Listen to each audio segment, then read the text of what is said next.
How to Keep and Earn. A guide by Arpa Ostananda. Keeping Earn is similar to keeping a cat. In order to keep Earn, you must get to know her first.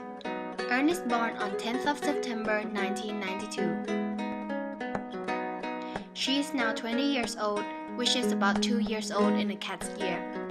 Pretty young. She is 158 centimeters tall and weigh 44 kilograms, which is the equivalent of a 3.6 kilograms domestic cat. Very healthy. On the contrary to the belief that they have good eyesight, they are actually quite short-sighted. They also cannot see in total darkness.